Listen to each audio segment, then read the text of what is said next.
Who's afraid of China's electric vehicles? President Joe Biden. He doesn't want you to buy an EV from China. Here's why. The president intends to transition America's car fleet to electric vehicles, but not at the price of American jobs or national security. President Biden announced last week that he would impose a 100% tax on imported Chinese electric vehicles. President Biden wants more of America's automobiles and trucks to operate on electricity rather than gasoline. His administration has pushed that aim on numerous fronts, including several new auto emissions laws and generous new subsidies to help American customers save up to $7,500 on purchases of new electric vehicles. Mr. Biden agrees that electric vehicles, which currently cost more than $53,000 on average in the United States, would sell much quicker if they were less expensive. As it happens, there is a new wave of electric vehicles that are substantially less expensive than those available in the United States. They're becoming quite popular in Europe. However, because they are manufactured in China, the president and his crew do not want Americans to purchase these low-cost vehicles, which sell elsewhere for as little as $10,000.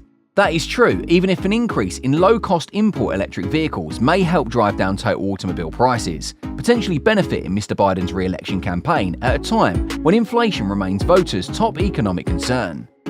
Instead, the president is taking steps to make Chinese electric vehicles prohibitively expensive, primarily to safeguard American automakers. Mr. Biden signed an executive order earlier this month that quadrupled levies on such vehicles to 100%. These taxes will place many potential Chinese imports at a severe pricing disadvantage compared to American-made electric automobiles. However, some models, such as the inexpensive BYD Seagull, may still be less expensive than some American rivals, even if tariffs are imposed, which is why Senator Sherrod Brown of Ohio and other Democrats have urged Mr. Biden to completely ban Chinese EV imports. The seemingly conflict between climate concerns and American manufacturing has irritated some environmentalists and liberal economists. Who believes the country and the globe would benefit if Mr. Biden embraced the importation of low-cost, low-emission technology to combat climate change? Mr. Biden and his advisors denied this criticism. They argued that the president's measures to restrict Chinese electric automobiles and other clean technology imports are necessary antidote to Beijing's illegal and destructive trade policies. And they claim that Mr. Biden's trade policy will ultimately benefit American jobs, national security, and the environment. China already dominates key clean energy manufacturing sectors, such as solar cells and batteries.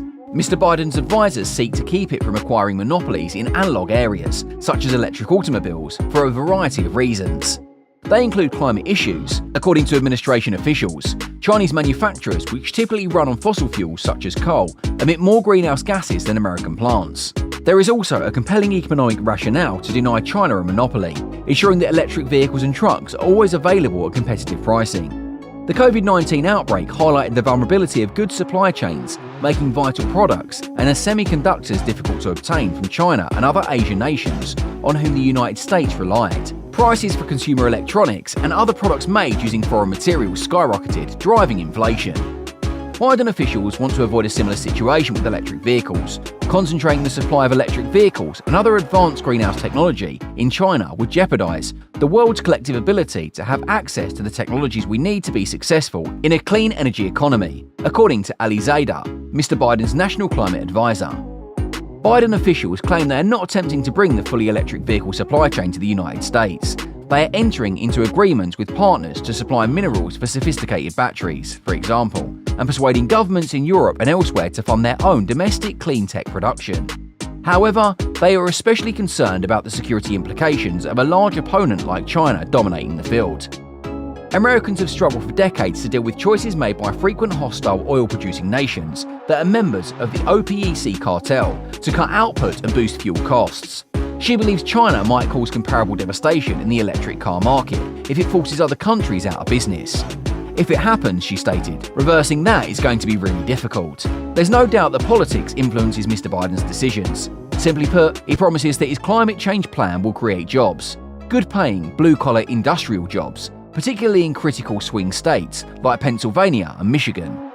Biden is an ardent supporter of organised labour and believes that union votes will help him win in those areas. He has promised that energy transition will benefit unionised workers. He's hoping that their support for tariffs designed to protect American manufacturing jobs will outweigh any protests from environmentalists who want faster progress on lowering pollution. More so than the environmental movement, said Todd Vachon, a professor of labour studies at Rutgers University, and author of Clean Air and Good Jobs, US Labour and the Struggles for Climate Justice. These worries have been heightened by the fact that many renewable energy jobs are with young companies with non-authorised employees, he continued. Mr. Biden addresses these issues when he announced his tariff decision last week. Back in 2000, the US steel industry took a massive hit when cheap Chinese steel flooded the market, a White House official said. Jobs were lost, communities suffered. I won't let that happen again.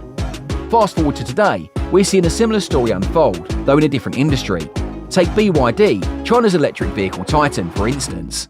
They started as a battery maker in 1995, then pivoted to cars in 2003. Their 2005 model, the BYD F3, was essentially a copycat with a homemade battery.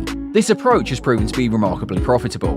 Compare BYD's $1,700 profit per car with Tesla's $8,200. Even with a lower profit margin, BYD is raking it in.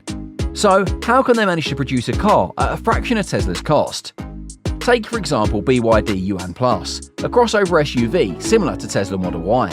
At the start of 2023, the expected material manufacturing cost for a Tesla Model Y was $39,000. In China, the Yuan Plus sells for only $16,000. That is a sale price, so the materials used to build this car must have cost roughly $13,000. That's 1/3 of what Tesla's paying. How different are these cars? You have your touchscreen, comfy seating, about 300 miles of range, and a really nice finish. Far superior to what you'd get from a $16,000 car in the United States. Is this automobile cooler than a Tesla? In the case of Tesla, the 61 kilowatt-hour battery in a Model Y is expected to cost roughly $6,200. They outsource the batteries to businesses such as Panasonic, LG, and according to rumours, BYD. Remember, BYD was a battery firm, so they just made 50 kilowatt-hour batteries for the Yuan Plus, which cost them as little as $3,000 each. Yeah, lower cost labour is an important consideration. Yeah, Chinese government subsidies are also a factor, but the bottom line is that truly affordable electric vehicles exist, we just can't buy them in the United States. The United States is clearly in denial, and given its history of losing market shares to foreign automakers, it has taken action this time. During the 2018 trade dispute with China, Trump imposed an additional 25% tariff on Chinese-made automobiles. But before you go off and blame Trump for everything, we should point out that Democrats are very much on the same page when it comes to tariffs on Chinese cars. And there is a bill in the Senate right now that would raise those penalties to 100%. This strategy of focusing on global markets while avoiding the US seems to be working well for BYD, while American automakers grapple with balancing domestic concerns and global competition. And American cars are caught between the two, and they aren't winning either. This dynamic shift in the automotive world could have profound impacts for the industry as a whole. However, it is gifting China EV dominance on a silver platter. That's all, guys. Would you buy a Chinese EV if you were in the US? Do let us know your thoughts in the comments and subscribe to our channel for more information.